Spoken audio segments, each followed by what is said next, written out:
Is James Cameron a very different type of person these days, or not? You know, I think he's just even more Jim Cameron. You know, I think in the intervening years, we've both become much more experienced, more successful, more confident. And so I think the biggest difference is that his ambitions are even greater with Avatar, and especially I think because this is so much his creation, and he even invented the cameras. He was having a great time shooting this movie, and there was always a, you know, even though he's stern sometimes, he always had a twinkle in his eye.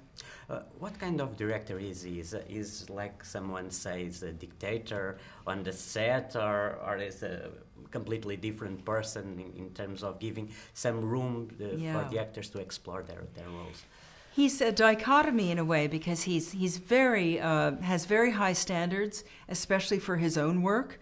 He's stalwart. He stays for 20 hours to get something done. On the other hand, with the actors, he couldn't be more generous and more patient and more encouraging. You know, he was always saying that this movie, although a huge movie, was not about the special effects, that it was all about the emotional story, and it was all up to us. And he made sure that our motion capture experience was very playful, very organic, very personal. So it was really an amazing experience.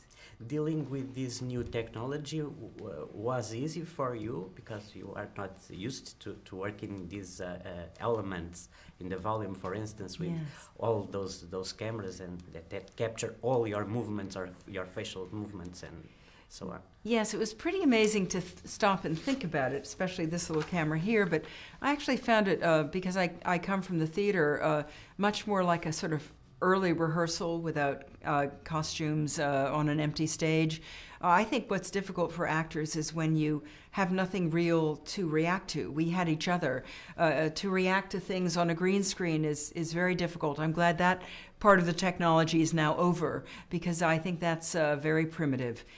This was much more organic, and I think when you watch the movie, having seen a lot of these scenes and been in them, the level of nuance that this technique picks up is so actor-generated that it's a miracle, really. How did you become attached to the project? Was Jim that invites you, or yes, there's other type of process? I don't know.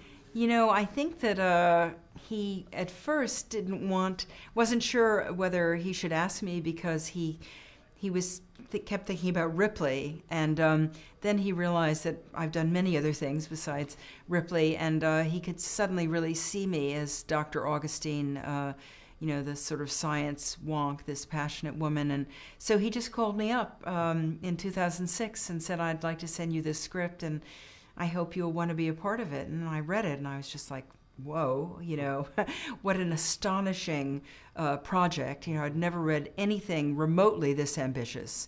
And it was such a compelling story, and it took you so to another world. I just thought, wow, I'd love to be a part of this. What do you think about this 3D technology that can put old actors playing younger roles? I'm all for that.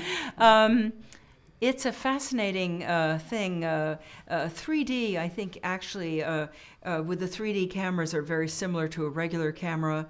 And with digital, I think the technology is not that expensive. So I actually think that they work for even small dramatic movies.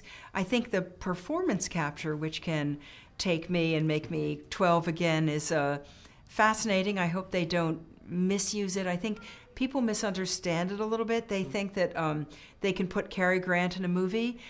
Making something look like Cary Grant won't put Cary Grant in the movie. Cary Grant would have to do the performance capture for it to have that je ne sais quoi, which makes it a Cary Grant movie. So I think that people will be surprised at how sophisticated it actually is. You can't fool people. It has to be the actor's real essence inside, or it won't work. With this new technology, you can play again, replay in the new Aliens film. That's what I'm wondering about. I'm sorry, but you know, that's an interesting thought. I don't think it'll ever happen.